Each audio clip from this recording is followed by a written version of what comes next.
Hermanos, el libro de Isaías se enfoca en el exilio babilónico que comenzó en 586, cuando Nabucodonosor II de Babilonia destruyó Jerusalén y el templo, esclavizó al pueblo judío, ¿verdad? El exilio terminó en el 539, cuando Ciro de Persia permitió que los judíos volvieran a Jerusalén y reconstruyeron su templo. El libro de Isaías deja claro que Nabucodonosor fue instrumento de Jehová para castigar al pueblo judío por sus pecados. Aleluya. Y Ciro también fue instrumento de Jehová para liberarlo, para redimirlo. Ese es el contexto histórico que acompaña el pasaje de Isaías capítulo 40. Ahora, vamos a ir viendo poco a poco estas voces. Hay una advertencia, hay una sugerencia, hay una invitación que el Señor nos hace a través de las Escrituras que tiene que ver con esto, y vamos a leerlo juntos, hermanos. Vamos a ponerle ahí esa voz, porque es importante escuchar lo que nosotros decimos. Entonces, al contar tres, leemos todo eso que está ahí a partir de dichosos. 1, 2, 3. Dichosos los que escuchan la palabra de Dios y la ponen en práctica.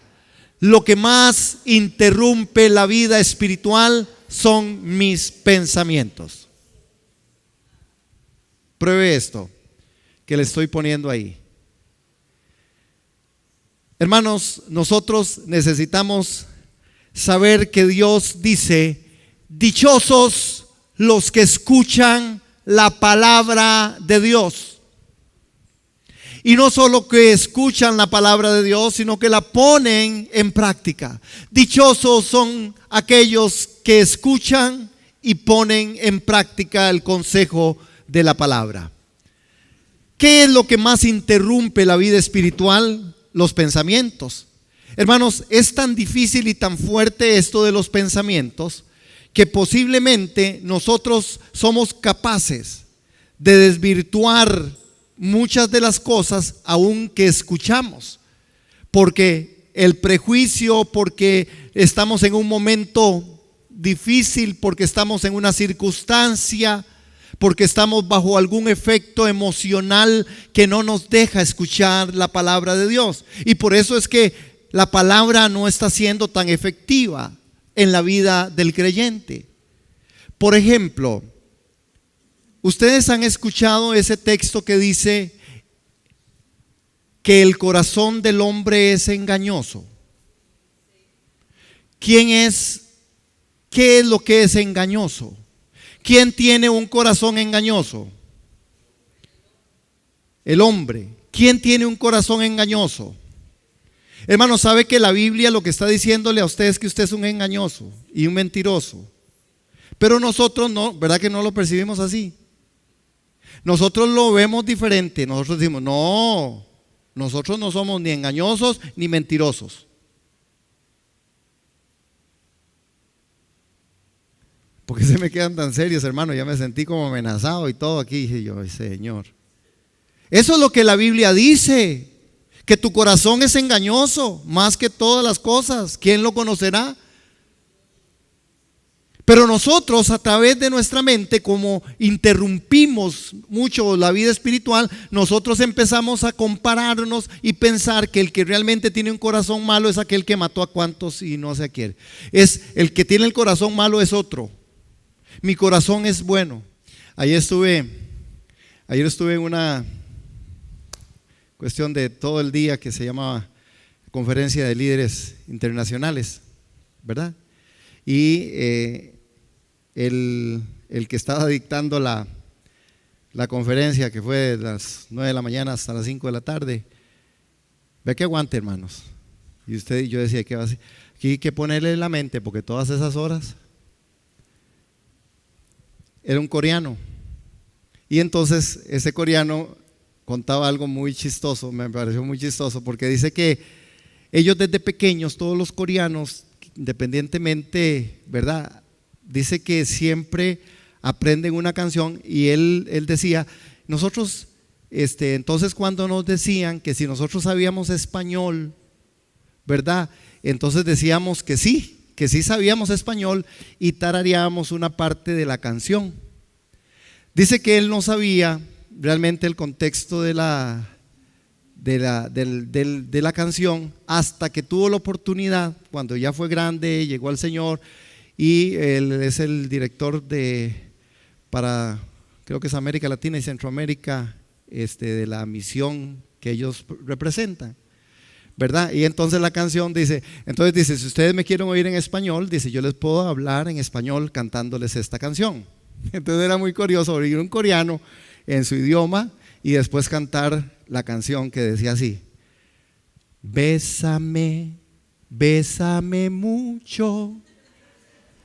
Y yo decía, a mí me impresionó porque yo decía, en esos lares, dice que en ese país la gente se sabe esa canción, todo el mundo se aprendió esa canción. Y entonces cuando alguien les pregunta que si saben español, él dice, sí sabemos español, es bésame, bésame mucho. Dice que cuando él viene a Centroamérica, ¿verdad? Él descubre cuál es el contexto de eso y nunca más la volvió a cantar. Pero dice que hoy todavía la gente sigue repitiendo, bésame, bésame mucho. Y él hablaba del aspecto que es también a lo que yo quiero llegar, cómo nuestra mente tiene una capacidad tal que nosotros pudiéramos estar aquí escuchando la palabra, pero podríamos estar en modo radio o en otra frecuencia, pensando en bésame mucho o pensando en cualquier otra cosa. Y que no siempre es que yo sé algo, y él hacía referencia, yo no sé español porque sé bésame mucho. Es decir, solo sé algo que dice una canción, inclusive con un contexto que él no conocía. Nos pasa a nosotros, hermanos, lo que más interrumpe la vida espiritual son mis pensamientos. Si hay algo que a nosotros no nos deja llegar a los procesos, ¿sabe por qué usted a veces se duerme en el culto?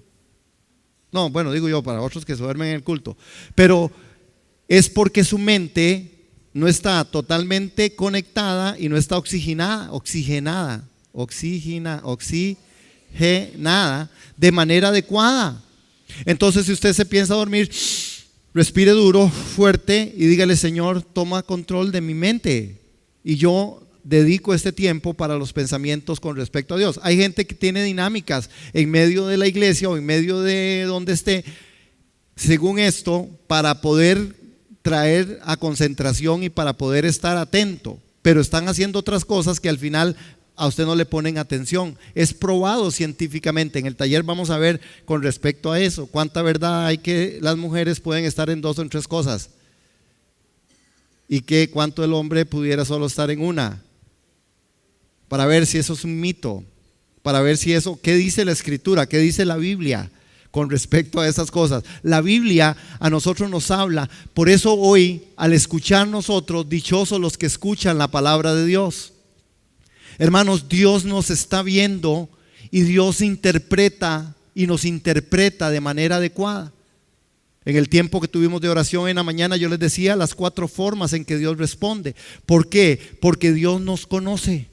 Dios sí sabe cuánto usted está escuchando la palabra. Por eso cuando nosotros venimos al servicio, debiéramos de venir adecuadamente, hermanos, preparados emocionalmente, mentalmente, psicológicamente, y poder decir: Señor, yo voy a ir a la iglesia porque yo tengo mucho que decirte, mucho que dar juntamente con mis hermanos. Vamos a cantar junto cuán gloriosa será la mañana. Aleluya. Voy a rendirte en tributo a ti, Señor, pero voy a ir y quiero ir concentrado. Señor, ayúdame a no desconcentrar a la persona que está a mi lado. Señor, ayúdame a que no me dé hambre para no estar abriendo comida y picaritas ahí porque, ¿verdad? Para no desconcentrarme. Ayúdame, Señor, para compenetrarme en ti. Pero a veces nosotros pensamos que nosotros en nuestra propia capacidad, nosotros podemos hacerlo. Sin embargo, la Biblia dice que ustedes tienen un corazón malo. Pero nosotros creemos que el corazón malo es del otro. ¿Qué pasa si yo asumo la responsabilidad de lo que Dios dice? Cuando yo asumo la responsabilidad de lo que Dios dice a través de las escrituras, a través de las personas, cuando las personas vienen y me dicen a mí: pastor, es que usted tiene una situación, a mí me parece que usted está fallando en esto. Hermanos, si yo no logro aceptar eso, yo hago una interrupción en mi mente Y yo digo, no, es que esta hermana, quién sabe por qué me está diciendo eso. No, yo no soy así. Cuando yo lo acepto y lo recibo, lo puedo procesar. Y cuando yo lo puedo procesar, lo puedo bajar hasta mi corazón. Y me daré cuenta delante de Dios si yo estoy bien o estoy mal. Pero casi siempre nosotros anteponemos, no, yo estoy bien. No, es más, vean las respuestas de casi todos nosotros. ¿Cómo están? Bien, ¿y usted? ¿Verdad? Y yo siempre he dicho, no está bien tampoco decirle a todo mundo y contarle a todo mundo todo, pero normalmente nosotros debiéramos ser muy honestos y muy transparentes, hermanos, con nosotros mismos. No permitamos interrupciones. Lo que más interrumpe la vida espiritual son mis pensamientos.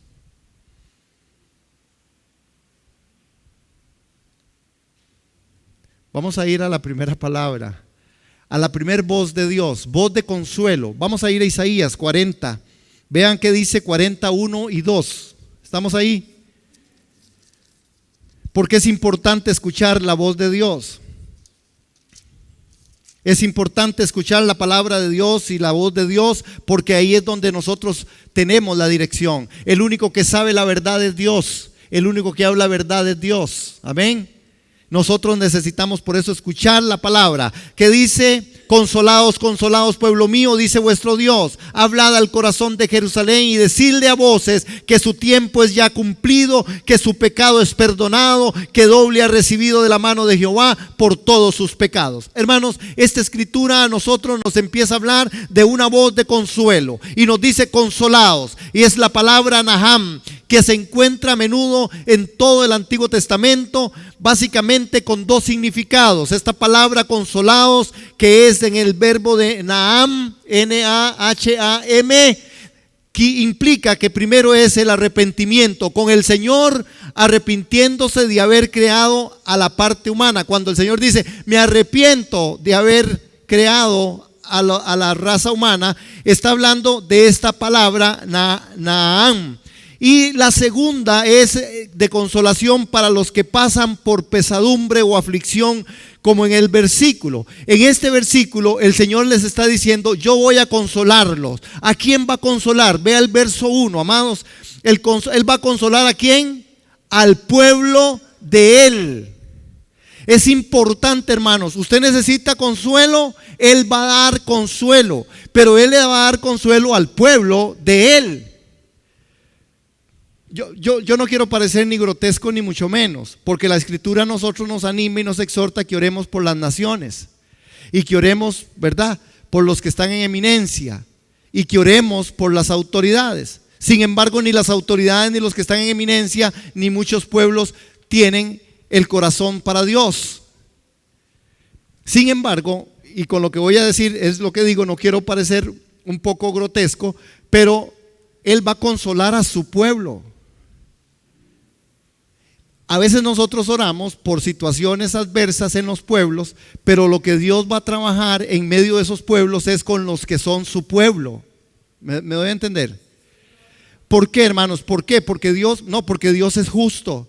Porque hoy muchas personas no son pueblo porque no han querido rendir su corazón delante del Señor. Hoy muchos no son hijos de Dios porque no han querido ponerse y postrarse y humillarse y decir, Señor, sí, yo tengo un corazón malo y perverso. Tiene que entrar el corazón de Dios a mi vida. Cuando el corazón de Dios entra a mi vida es cuando las cosas cambian. Yo soy una persona que nací en pecado, me concibió mi madre, y por lo tanto en medio de esto, por eso yo tengo que entender quién soy yo, y que entonces yo tengo que entender que si yo quiero ser pueblo, yo tengo que arrepentirme, y yo tengo que venir a un arrepentimiento genuino aceptando lo que Dios dice. ¿Cuánto le dan gracias a Dios por las oraciones no contestadas? Hay una mujer que es impresionante, es la esposa de Billy Graham. Esta mujer dijo, hablando sobre la oración, dijo, gracias a Dios que Dios no me contestó todas mis oraciones.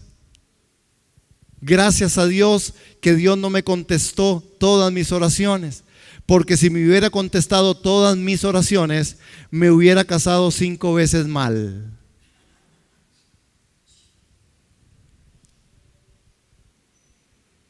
Dice que ella había orado 5 veces por personas diferentes para que fueran su esposo.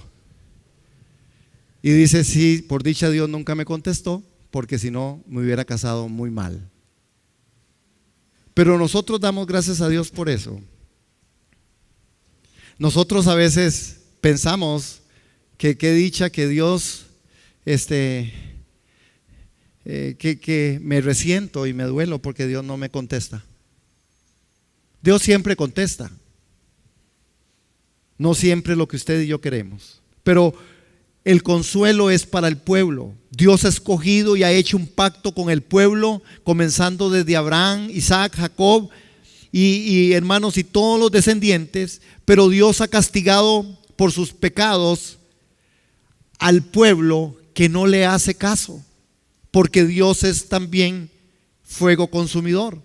Y nosotros necesitamos ver que la voz de consuelo que en Isaías aparece es para el pueblo. Usted y yo tenemos que sentirnos consolados porque somos su pueblo. Ahora, en donde declaramos somos el pueblo, necesitamos saber y entender si de verdad estamos viviendo como pueblo. Hermanos, el ejercicio espiritual, no deje que tu mente interrumpa algunos procesos en la vida. Es mejor ponernos a cuenta delante del Señor, hermanos, que empezar a pasar por situaciones y crisis, hermanos, en donde al final de la jornada vamos a recibir consecuencias difíciles y duras y muy arduas, porque nosotros necesitamos exponernos a la palabra del Señor.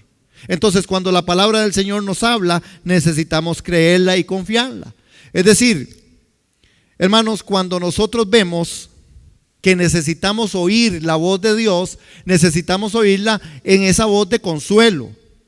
Dios permitió, por ejemplo, que el fuego purgara toda la escoria de aquellos pueblos y restauró a los que tuvo que restaurar. ¿Se acuerdan cuando el pueblo de Israel salió de Egipto y fueron perseguidos? Muchos cayeron, muchos murieron. Dios limpió lo que tenía que limpiar, porque cuando hablamos del consuelo de Dios, estamos hablando de que Dios consuela a su pueblo, pero lo alinea. Dios consuela a su pueblo, pero lo pone en dirección. Y nosotros tenemos que ser mansos y humildes para entender que Dios quiere tratar conmigo. Dios identificó a los consolados. Hermanos, es emocionante. Dios identifica a quien Él quiere consolar, y Él quiere consolar a su pueblo. Por eso el mejor consejo que yo le puedo dar a cualquier persona estando allá afuera que no tiene a Cristo es decirle: si no vienes a Cristo no puedes recibir consuelo. No importa cuánto yo te dé, yo puedo darte comida, puedo darte ropa, yo puedo estar visitándote en la cárcel, yo puedo estar visitándote en diferentes lugares, puedo darte una moneda, puedo darte un billete, puedo darte ropa, puedo darte hasta dónde dormir. Pero si no tiene a Cristo, no hay consuelo, porque el consuelo viene solo para los que son el pueblo del Señor. Amén. Por eso nosotros, las obras que tengamos que hacer tienen que estar claras y aseguradas que son las obras que Él puso desde antes para que fueran hechas por mí.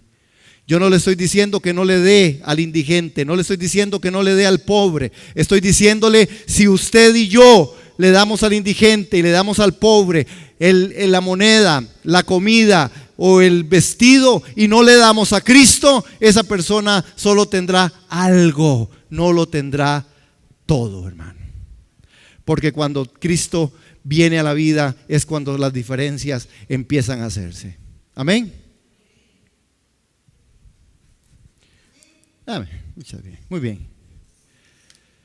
En el verso 2, hermanos, dícele: háblele al corazón de Jerusalén y dígale a voces que es tu tiempo, que ya es cumplido, que su pecado es perdonado, que doble ha recibido de la mano de Jehová por todos sus pecados. Hermanos, noten este texto. El corazón de Jerusalén es el centro del discurso de consolación. En este versículo, Jerusalén simboliza el pueblo judío exiliado que habían vivido en servidumbre por tanto tiempo, pero de pronto serán librados. Ahora, dígale a voces, porque Dios siempre tiene esa característica. Dios no habla en lesco. Dios no habla de, Dios siempre habla con voz fuerte. Note que la escritura siempre habla de la voz de Dios, una voz potente, una voz fuerte. Esto también implica que nosotros debiéramos de hablar y de pedirle al Señor con voz fuerte. Cuando ores y estés orando, hermano, ora en voz alta, ora fuerte. Porque es importante que también tu mente escuche lo que usted está diciendo. Amén. No son los primeros, ni seremos los primeros que están orando. Al final estamos orando y a veces estamos ahí en esa meditación, en esa oración tan callada, que de pronto lo que oímos son ronquidos indecibles. O a veces orando ahí, hermanos, y lo primero que se le viene a la mente a ustedes, otras cosas, el arroz, los frijoles, no he limpiado, no he lavado, qué torta, los chiquitos. Es importante, hermanos, aprender que Dios también, dígale a voces, su tiempo es ya cumplido, su pecado es perdonado, que doble ha recibido de la mano de Jehová. Note esto, hermano, note esto en este verso, porque Él dice que tu pecado ha sido perdonado. Esa es una verdad absoluta. Tu pecado ha sido perdonado. Porque entonces a veces en medio de la iglesia nosotros tenemos que seguir levantando y seguir diciendo y seguir hablando y seguir diciendo, hermanos, abran puertas, cierren puertas, vea, hay que limpiarse, vea, que la casa tiene que estar limpia, tiene que estar barrida, hay que sacar. ¿Por qué? Si ya Dios nos perdonó, es porque usted y yo a veces no permitimos que esa palabra se convierta en una realidad en mi vida. Él ya nos perdonó. Amén. ¿Hoy hay alguien que no se siente perdonado? No, amén, hermanos, todos hemos sido perdonados. Entonces, ha recibido doble de la mano de Jehová por todos sus pecados. Ese es el mensaje para Jerusalén y para usted, hermanos, para que nosotros hoy en el mensaje expresado de tres maneras diferentes, cada uno empezando con una pequeña palabra, podamos decir, Señor, de verdad, gracias porque el tiempo es cumplido. Número 2, porque el pecado es perdonado. Y número 3, porque hemos recibido doble de la mano del Señor gracia y misericordia. Amén. Tres aspectos en que en este versículo 2, hermanos, usted márquelo así, de esta manera, que Dios de verdad en una palabra nos dice cómo expresa en diferentes formas el favor y la consolación para el pueblo. Número 1, porque su tiempo es ya cumplido, es decir, llegó el momento de la liberación. Número 2, porque el pecado es perdonado, quiere decir que la pena ya ha sido justificada y la ofensa ha sido paga. No tienes por qué andar en culpa, no tienes por qué andar, hermano, culpándote por aquellas cosas. No, lo que Dios nos manda a nosotros es arrepentirnos, no a sentirnos mal por el pecado. Hay gente que se siente mal por el pecado y no se arrepiente. Amén. ¿Saben cuál fue la diferencia? Otro tema, pero no importa, es que me lo traigo atrás el tema. ¿Saben cuál fue la diferencia entre Pedro y Judas? Creo que en Mateo, en donde Pedro llega y empieza a caminar en medio de las personas que estaban ahí cuando Jesús había sido arrestado. Y entonces resulta que al final llega y le dicen, usted es uno de los que andaba con él. Y Pedro dice, no, es decir, dirían ahora cero, para nada. Pedro dijo, no, yo no fui, yo no he andado ahí. Es que está en Mateo 26, Mateo capítulo 5, no, en el capítulo 26 de Mateo. Está. Es que en capítulo 5 también hay otro encuentro con Pedro, pero en capítulo 26, hermanos, vean qué fue lo que pasó. Y le dijeron, dice que caminó otro poquitito y le dijeron, usted es uno de ellos. Y entonces dice Pedro, jamás, ¿verdad? No me confunda, ¿verdad? Me ofende. Y la tercera vez, ¿se acuerdan que le había dicho el Señor? Pedro, antes de que usted me niegue 3, el gallo cantará 2. Resulta que entonces llega la tercera y entonces vean lo que pasó, hermanos. Pedro lo niega. Y no solo lo niega, maldice a Jesús. El que minutos antes, horas antes, le había dicho, Vean la mente, hermanos, vean el proceso mental. Le ha dicho Jesús: cualquiera que venga en contra de usted, se las ve conmigo. Y Jesús le dice: Pedro, usted me va a negar. Pero vean qué lindo el proceso. Bueno, después vamos a estudiar eso, pero lo que quiero llegar es cómo nuestra mente y la diferencia. Vean que entonces Pedro llega un momento, hermanos, donde Pedro se vuelve de tal manera, ¿verdad? Y entonces se avergonzó del Señor en aquel momento. Sin embargo, hermanos, ¿por qué? Porque Pedro estaba confiando en sus pensamientos. Pedro confió tanto en él y en sus pensamientos que dijo, el Señor le dijo: vea, Pedro, usted me va a negar. Y usted le dice, ¿sabe qué le dijo Pedro? Señor, usted no sabe nada.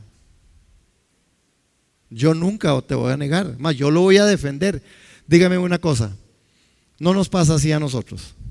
El Señor nos dice, sí, engañoso es su corazón. Y usted dice, no, el tuyo. Pedro fue tomado en ese momento, sus pensamientos lo maltrataron de tal manera que negó y maldijo.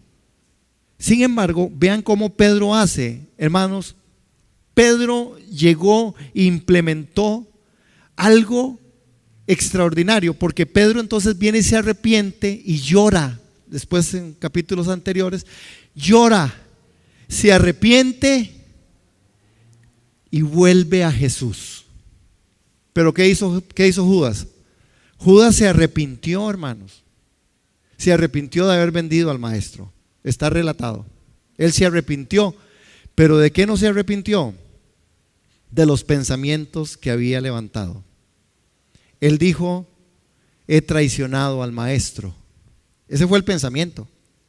Y entonces él se arrepiente de que traicionó, pero no se arrepiente de levantar un pensamiento en el cual posiblemente dijo: no, el maestro nunca me va a perdonar. Iglesia, esto pasa con usted y conmigo. A veces nosotros levantamos pensamientos que no son los pensamientos de Dios. No, es que ya Dios no me va a contestar. La Biblia dice que Dios le va a contestar. No, es que ya yo perdí todo. La lucha está perdida. Dios dice: no digas eso, porque yo he dicho que voy a estar con usted todos los días de mi vida. No, es que este matrimonio ya va para abajo. No, no es cierto. Él es restaurador de todas las cosas. Entonces a veces nos arrepentimos como Judas de las cosas que hacemos, pero no de los pensamientos que elaboramos. La diferencia entre Pedro y él exactamente radica en eso, en que Pedro se arrepiente de sus pensamientos y se dio cuenta de que él era mentiroso, porque sí lo iba a dejar. Y Jesús le había dicho: Pedro, usted me va a dejar. Y Pedro le dijo: yo no te voy a dejar. Hermanos, vean el poder del pensamiento, cómo somos interrumpidos en nuestra vida espiritual. E igualmente, cuando nosotros estamos viendo aquí, hay voces de Dios. Y la segunda voz de Dios es una voz que se llama la voz de desafío. En Isaías 40, 3 y 4. Vean la voz de desafío de nuestro Señor. Voz que clama en el desierto. Le dice: preparad camino a Jehová y enderezad calzada de la soledad a nuestro Dios. Todo valle sea alzado y bájese todo monte y collado y torcido, y se enderece lo áspero se allane. Hermanos, dice: se manifiesta la gloria de Jehová y toda carne juntamente lo verá, porque la boca de Jehová ha hablado. Hay una voz de desafío, y el desafío para nosotros más grande en esta época, en este siglo, es nuestra mente. Hermanos, cuando hablo de mente, y vamos también a verlo, es con respecto al corazón, porque nuestro corazón es engañoso. Por eso nosotros muchas veces tenemos pensamientos que son engañosos. Los pensamientos nuestros se colocan en engaño. Es tan así, hermano, que nosotros vamos cambiando de figuras y de formas. Usted al final piensa que aquello es mejor porque a usted le satisfizo, pero objetivamente aquello sigue siendo lo mismo que usted vivió, solo que usted cambió de lugar o de sitio y a usted le pareció mejor, pero que al final las cosas son igual. Esto es el poder que Dios también nos ha dado.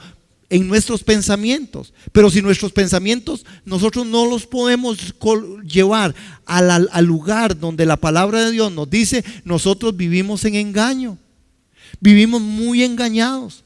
Hermanos, nuestras mentes nos juegan pasada. Los científicos hoy están hablando del 90% de las enfermedades psicosomáticas, del aspecto mental. ¿Por qué? Porque hay mucho que está cabalgando, hay mucho que está golpeando, hermanos, la vida de nosotros.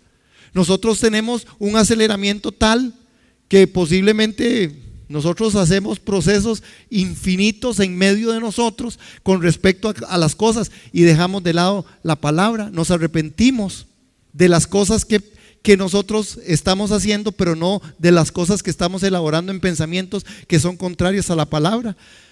Vea la voz de reto que hay aquí. ¿Qué dice? Este texto es para usted y para mí. Clama al desierto, dice, preparen el camino de Jehová. Hermano, ¿a qué se me parece preparar el camino del Señor? En la voz de desafío. Hay que preparar el camino del Señor, pero el camino del Señor se tiene que preparar hoy. Hoy yo doy el paso, todos los días doy un paso, pero a veces nosotros no nos sentimos mal y entonces por lo tanto dejamos el aspecto espiritual. Otra vez es un asunto de aquí. Es un asunto de aquí. A veces las personas lamentablemente llegan a Cristo porque ya no tienen otro camino, porque se encontraron muy mal y aquí no, y Dios les abre su mano, su amor, su gracia y su corazón. Pero Él dice, preparen el camino, enderezcan en la calzada, en la soledad de nuestro Dios, y que todo valle sea alzado. Hermanos, aquí hay una figura impresionante del que clama en el desierto. ¿Por qué? Porque no se nos dice de quién es la voz. Lo importante es que el mensaje, no el del que clama, el mensaje es: prepare el camino. Usted tiene que preparar un camino. Iglesia, necesitamos preparar el camino. Ustedes saben qué momento histórico estamos viviendo y nosotros estamos más asustados por las cosas que estamos viendo allá y no por lo que la palabra de Dios dice que nosotros estamos haciendo y viendo y viviendo. Dígame una cosa, ¿quién es el que ve todas las cosas? ¿Quién puede ver todo? ¿Por qué Dios entonces me dice a mí que prepare el camino? ¿A quién le está diciendo que prepare el camino del Señor? Esto pasó hace mucho tiempo. Y la voz de desafío es: preparen el camino, enderezcan la calzada, en la soledad de nuestro Dios. Todo valle sea alzado y bájese todo monte y collado, y lo torcido se enderece y lo áspero se allane. Yo soy el que tengo una responsabilidad, porque el camino está trazado. Preparen el camino. ¿Qué dijo y qué dice la Biblia? ¿Quién es el camino? Jesús es el camino. Entonces, ¿qué es lo que yo preparo? ¿Cuál es el punto de mi preparación en el camino? Es poder entender que lo que Dios dice es verdad y que lo que yo digo estoy mal, yo estoy equivocado. El único que tiene la verdad aquí es Dios. Si Dios me dice que yo tengo que preparar un camino, que tengo que venir a la reflexión de la palabra, si tengo que venir a orar, si yo tengo que venir al servicio, si tengo que venir, hermanos, al ayuno, a la oración, si yo tengo que empezar a trabajar y tengo que estar congregándome y tengo que buscar las cosas espirituales, es que Dios tiene razón en esto. No es porque me sienta bien o me sienta mal. El camino lo preparo yo. Él trazó un camino, se llama Jesucristo. ¿Y cuántos caminamos por ese camino?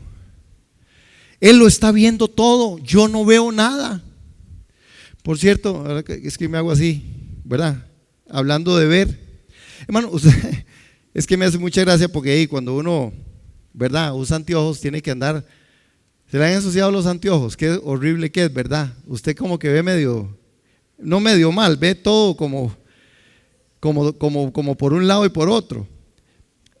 Por cierto, hermanos, ustedes saben que eso es un tip que les voy a dar sobre vista. No, con respecto a ver, vea, la capacidad visual de las personas, más o menos en este lado del mundo, nosotros, está en 2.1.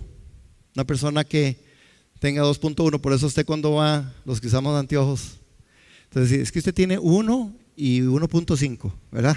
O sea, 4 y ya 4 y 4 está chueca la cosa, pero bueno, ¿verdad? Al final, pero más o menos la capacidad general es de 2.1. Hermanos, ¿saben que hay lugares y pueblos que tienen capacidades de la visión extraordinarios? Por ejemplo, los mongoles tienen una capacidad de 4. Nosotros somos 2.1. Aquí el que diga que es 20/20, ese es 2.1.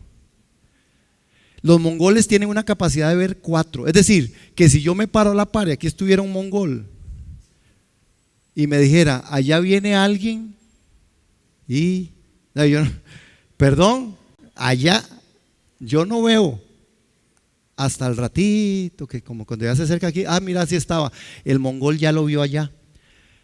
Ven qué tremendo. Hay otros países y otras etnias y otros tipos de hombres. Los del Tíbet, los tibetanos, tienen la capacidad de 5. Wow. Es decir, si está un mongol y un tibetano y yo, es decir, el mongol va a decir algo y el tibetano dice, hace rato lo vi, y yo tendré que decir, tengo que esperar que llegue aquí a la grada. Pero necesito empezar a creerles a ellos que sí están viendo bien, ¿verdad? Sin embargo, hay un pueblo, hermanos, ve qué extraordinario. Hay un pueblo que es una tribu, la tribu de Muguet. Tienen 9%. Es decir, que si un Muguet, mongol, tibetano, Muguet y yo, cuando el Muguet diga algo, yo salgo en carrera. Es decir, puede ver y traspasar aquello. Ahora, ¿verdad? A nivel natural eso es una realidad. Ahora, ¿cuánto más cuando Dios dice,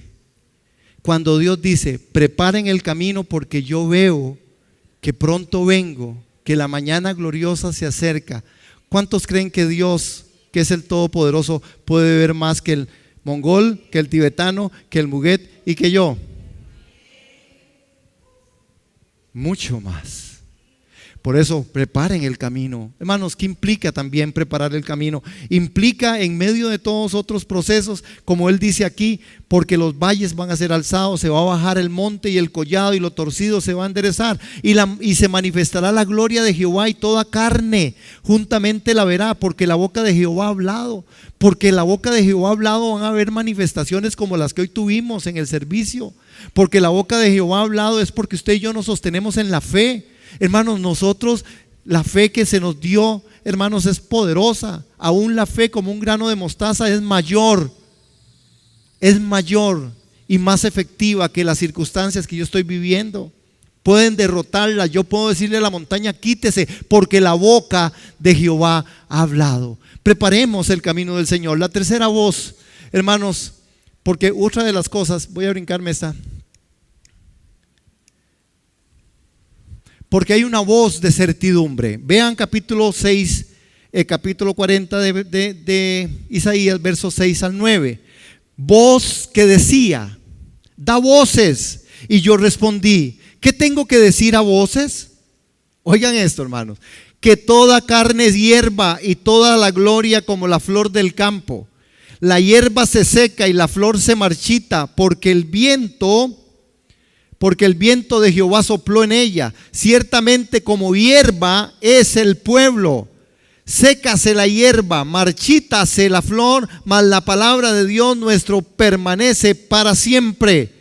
Súbete sobre un monte alto, anunciadora de Sión. Levanta fuertemente tu voz, anunciadora de Jerusalén. Levántala, no temas. Di a las ciudades de Judá, ved aquí al Dios vuestro. Hermanos, la voz de certidumbre. ¿Quién es nuestro Dios? Nuestro Dios, con nuestro Dios nosotros somos valientes. La voz que decía, da voces. ¿Qué tengo que decir? Hermanos, no se identifica la persona que habla ni la que contesta. La orden es dar voces. ¿Cuáles voces? Las voces es, y la pregunta es, ¿qué tengo que decir a voces para que el profeta o el pastor pueda proclamar la palabra lealmente? El Señor antes debe revelarla.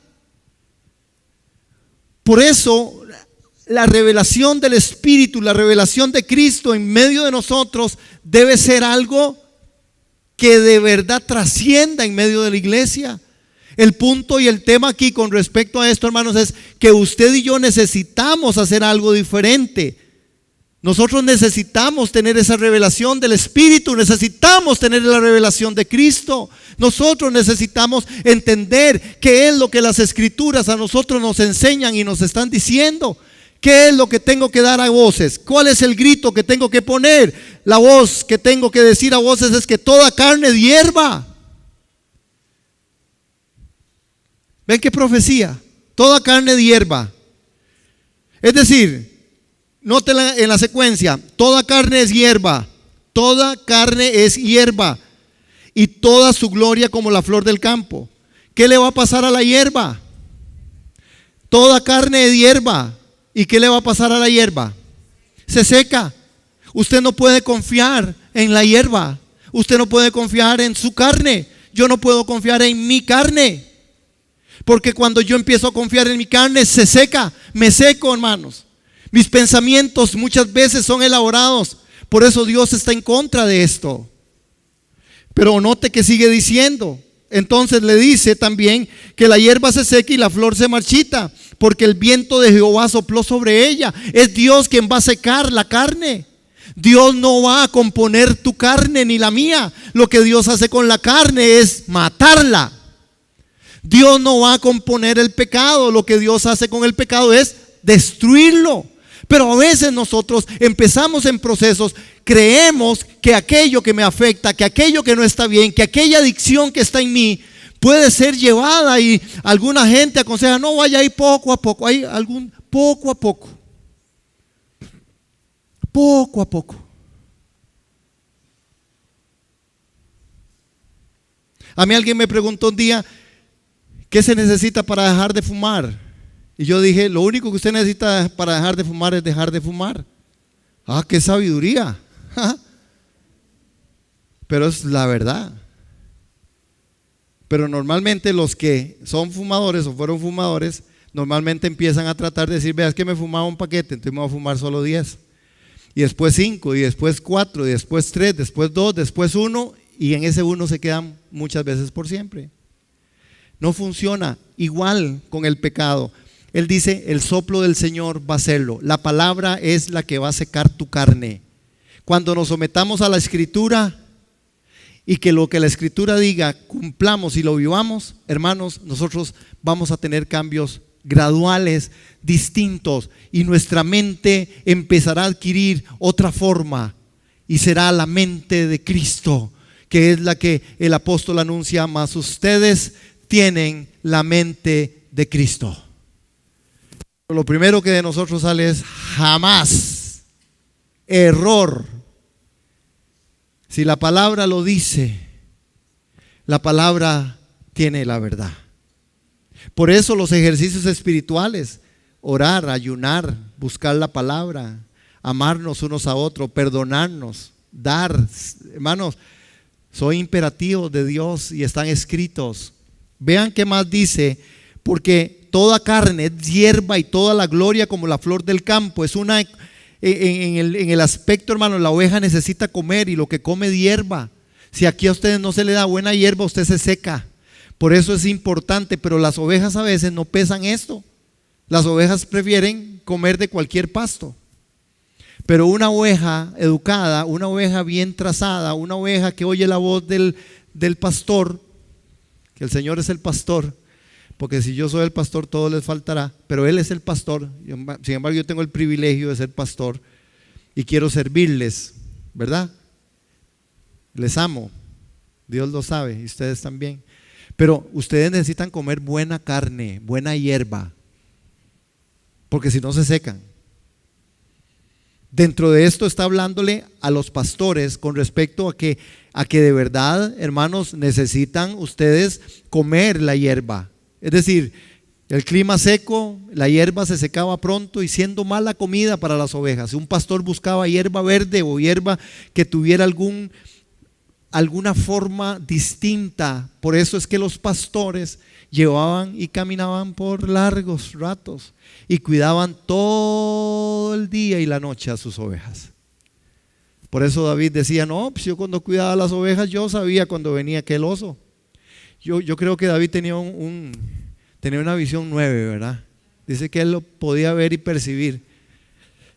Ahora la hierba se seca y la flor se cae, porque el viento, el aliento del Espíritu de Jehová sopló sobre ella. Entonces, hermanos, ciertamente la hierba es el pueblo. Ahora, la metáfora es más explícita. Podemos aprender de la hierba y las flores que se marchitan bajo los vientos que pasaban ahí en ese momento, y nos recuerda de nuestra propia mortalidad, de nuestra propia fragilidad. Hermanos, nosotros hoy estamos aquí y mañana no sabemos. Nosotros pasamos muy rápido. ¿Quién diría que ya yo tengo 40? Nadie, ¿verdad? Pero, ¿verdad? ¿Quién diría que nosotros como iglesia tenemos ya 26 años? Si yo todavía me acuerdo de muchas cosas, de muchas. Me acuerdo de Patrick como de 14 años, de Liz de 13, 12, de Nati ni les cuento porque es un asunto ahí un poco delicado, pero chiquita, ¿verdad? Ustedes hubieran conocido a Eduardo. No, es que ahora es un ángel, véanlo ahí, ven en la cara de ángel. Pero ustedes lo hubieran conocido en su plenitud de adolescencia y juventud, hermano, hubiera por lo menos unas 8 canas. Me acuerdo a la mamá de Eduardo pidiéndome citas. Me decía, pero no le diga a Eduardo que yo le pedí una cita. Y yo sabía, yo decía, doña Olga, ya yo sabía que venía doña Olga. Ay, Eduardo, vieras Eduardo. Y yo, Tato, y yo, honor a la verdad, yo le decía, ahí vino su mamá. Y acomodó esa cama, Tato, y el cuarto, Tato, y esa cosa, ¿verdad? Y Tato era como, pero fue un grupo precioso de jóvenes que después tomaron de verdad y ahí están. Amén. ¿Cuánto nos acordamos de tantas cosas, verdad? De tantas cosas. Pero somos personas que nos podemos marchitar, somos frágiles, porque así es la vida. Amén. Entonces, la certidumbre aparece, hermanos, dentro de todo eso, viendo nosotros cómo Dios de verdad trabaja, da esperanza, y nosotros también le fallamos a Dios, pero Dios no nos fallará a nosotros. ¿Puede decir eso? Dios no nos fallará. Eso es una verdad que usted tiene que colocarla, hermano. Dios no nos va a fallar. Yo le puedo fallar a usted, usted me puede fallar a mí, nos podemos fallar, pero Dios no nos va a fallar. Y ahí está lo grandioso, hermanos. ¿Por qué? Bueno, porque aún los exiliados ahí, los descendientes que venían en ese tiempo, podían confiar que Dios iba a guardar la parte del pacto. Hasta hoy Dios guarda la parte del pacto. Y la última voz de Dios, la cuarta voz, es la voz de comisión. Y es una voz que aparece en el verso 9 y en el verso 11.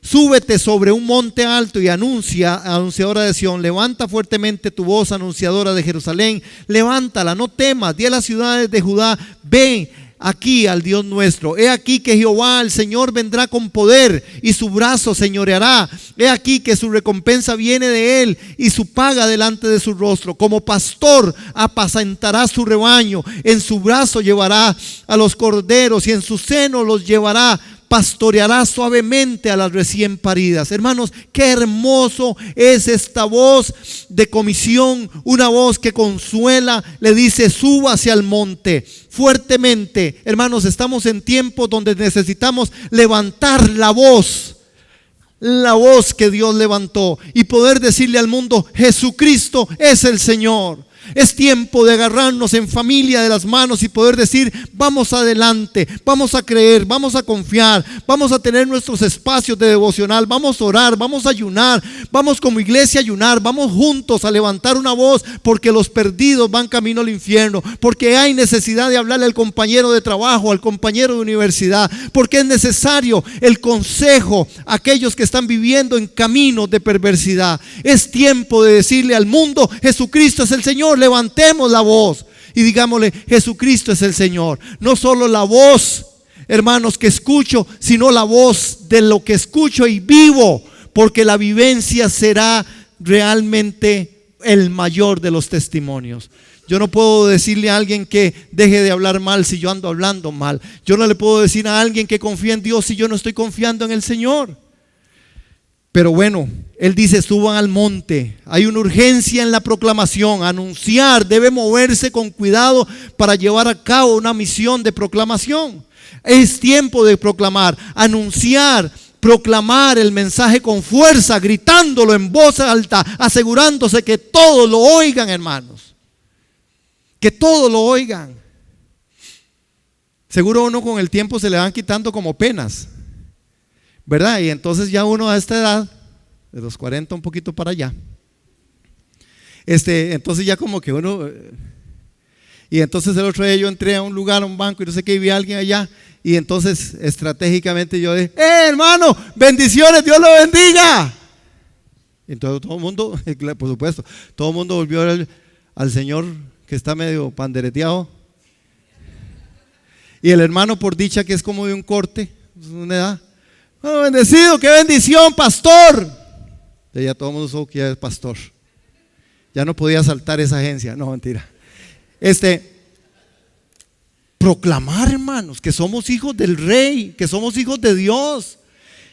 No me avergüenzo del evangelio, porque es poder de Dios para salvación, y necesitamos decirle a las almas perdidas: vengan a Cristo, porque Cristo es la peña de Oreb que está brotando agua de vida abundante para ti.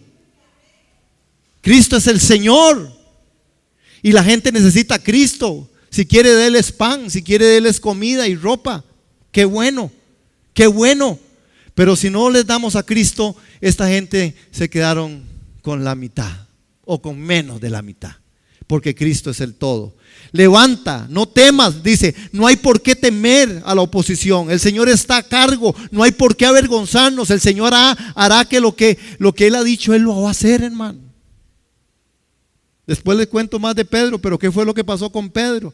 ¿Se acuerdan que Pedro, después de arrepentirse de sus pensamientos y de contrariar al Señor, ¿verdad? De lo que nosotros también tenemos que arrepentirnos, es de contrariar a la palabra. A veces la contrariamos. No, a mí Dios nunca me contestó. No, a mí Dios no, es que Dios.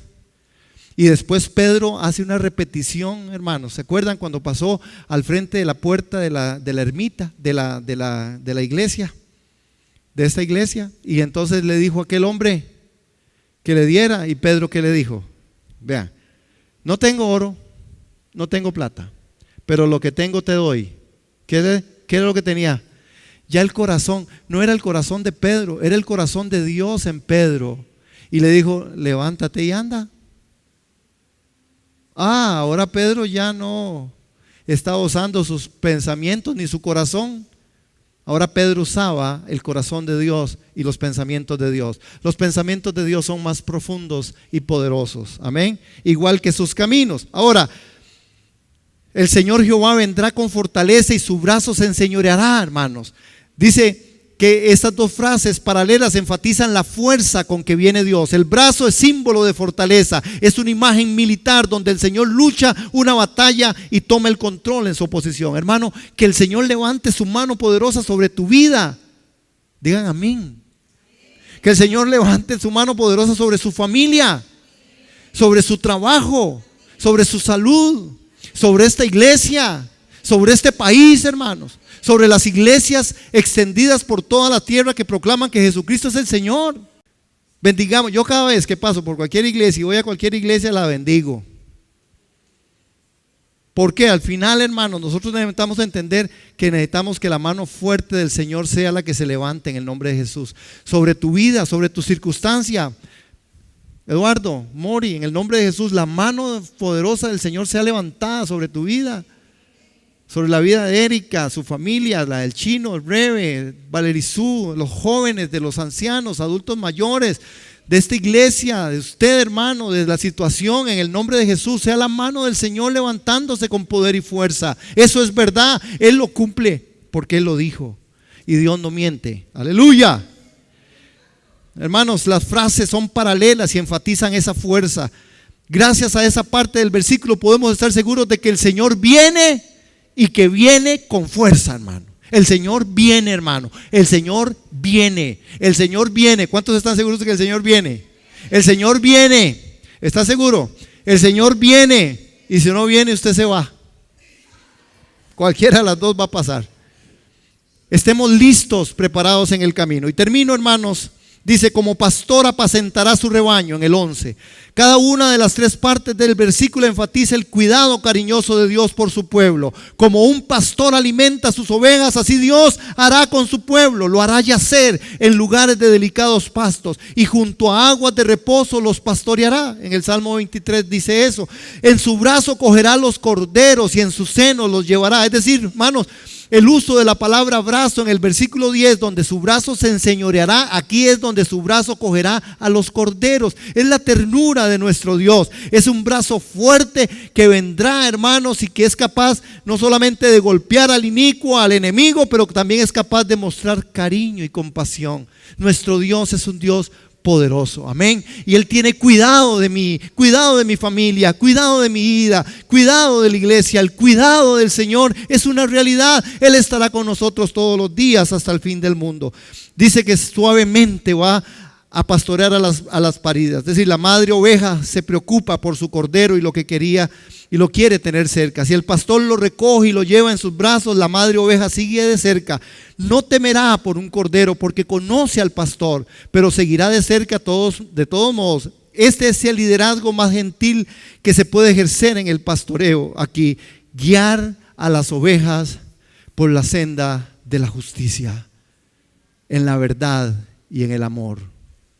Hermanos, que estas voces que en esta mañana hemos escudriñado en las Escrituras sean las voces de verdad que Dios para nosotros tiene. Que no nos olvidemos nosotros. Bienaventurado el que escucha la voz. Bienaventurado el que escucha la voz del Señor.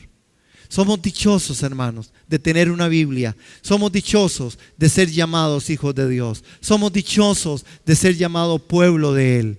Consolaos, consolaos pueblo. Hermanos, digámosle al Señor que de verdad nos ayude en nuestra elaboración de pensamientos, para que esto no interrumpa nuestra vida espiritual. Amén. Que el Señor les bendiga. Les amo, Dios lo sabe. Son una bendición y feliz principio de semana. Nos estamos viendo, Dios primero. Amén. Dios les bendiga. Buenas tardes.